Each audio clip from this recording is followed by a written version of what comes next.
ना eight time PM news channel में आपका स्वागत है। आइए आपको कराते हैं खबरों से अपडेट।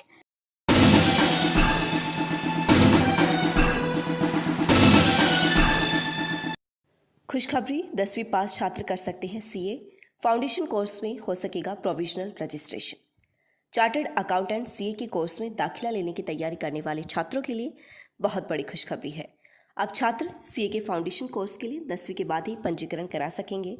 इससे पहले 12वीं पास करने के बाद ही पंजीकरण करा सकते थे। The institute of chartered accountants of India ICAI ने नई व्यवस्था को मंजूरी दी है। हरियाणा में पुलिस कर्मचारियों को बड़ी सौगात, कर्मचारियों के परिजन को मिलेगी नौकरी।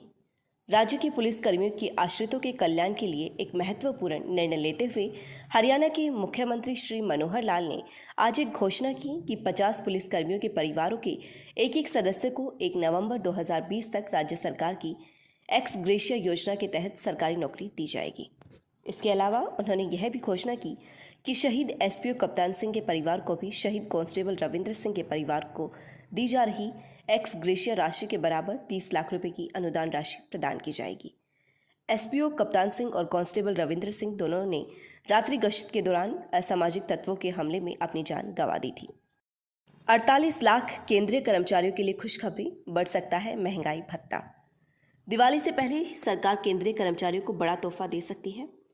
सरकार केंद्रीय कर्मचारियों के लिए महंगाई भत्ते DA में इजाफा कर सकती है, यानी दिवाली से पहले ही सरकार द्वारा कर्मचारियों के वेतन में बढ़ोतरी संभव है। इसके लिए 21 अक्टूबर 2020 को सरकार उपभोक्ता मूल्य सूचकांक यानी CPI IW के बेस ईयर आधार वर्ष में बदलाव की घोषणा कर सकती है।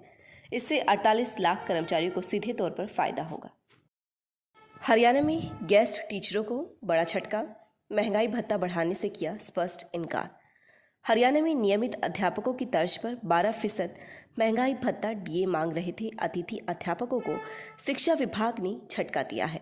नियमित शिक्षकों के लिए बराबर DA देने से इनकार करते हुए मौलिक शिक्षा निदेशक प्रदीप कुमार ने साफ कह दिया है कि वित्त विभाग ने हर 6 महीने बाद 3% DA बढ़ाने की ही मंजूरी दी है।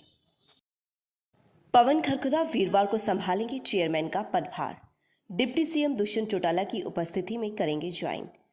पवन खरखुदा ने बताया कि जो मान सम्मान जननायक जनता पार्टी ने उन्हें दिया है उसे वे जीवन भर भुला नहीं सकते। वे निरंतर पार्टी के प्रचार प्रसार के लिए सदैव तैयार रहेंगे।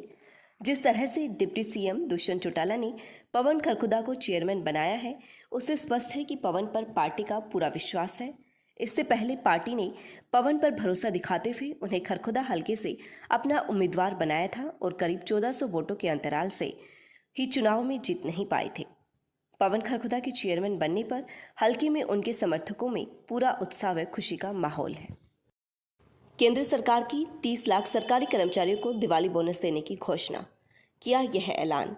केंद्र सरकार ने सरकारी कर्मचारियों के लिए बड़ा ऐलान किया है।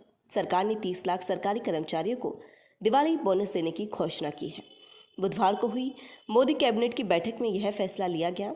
कैबिनेट के फैसलों की जानकारी देते हुए केंद्रीय मंत्री प्रकाश जावड़ेकर ने कहा कि डायरेक्ट बेनिफिट ट्रांसफर के जरिए सीधे कर्मचारियों के खाते में पैसे ट्रांसफर किए जाएंगे। उन्होंने बताया कि तुरंत पैसे ट्रांसफर करने का आदेश दिया गया है। बता दें कि इससे पहले वित्त मंत्री निर्मला सीतारमण ने सरकारी कर्मचारियों के लिए स्पेशल फेस्टिवल एडवांस स्कीम की घोषणा की थी। इस स्कीम के जरिए कर्मचारी एडवांस में 10,000 रुपये ले सकेंगे।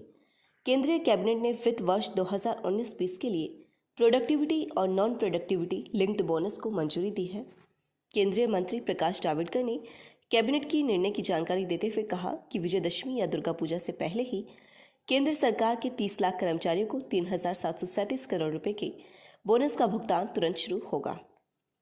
केंद्रीय कैबिनेट की बैठक में जम्मू कश्मीर में जिला पंचायत चुनाव करने को भी मंजूरी दी गई है।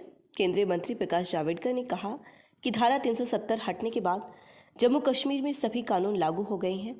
पिछले हफ्ते से त्रिस्तरीय पंचायत चुनाव का कानून हो गया। आज केंद्रीय कैबिनेट ने जिला परिषद के सीधे चुनाव करने के प्रस्ताव पर मुहर लगाई है। प्रकाश जावड़ेकर ने कहा कि ग्राम पंचायत, ब्लॉक पंचायत और जिला पंचायत स्तर पर चुनाव होगा। अब जम्मू कश्मीर में भी त्रिस्तरीय पंचायत होगी। इसके लिए उन्हें आर्थिक सत्ता भी मिलेगी। अभी चुनाव की प्रक्रिया जल्द ही शुरू होगी और लोग मताधिकार से अपने जनप्रतिनिधि को चुनेंगे।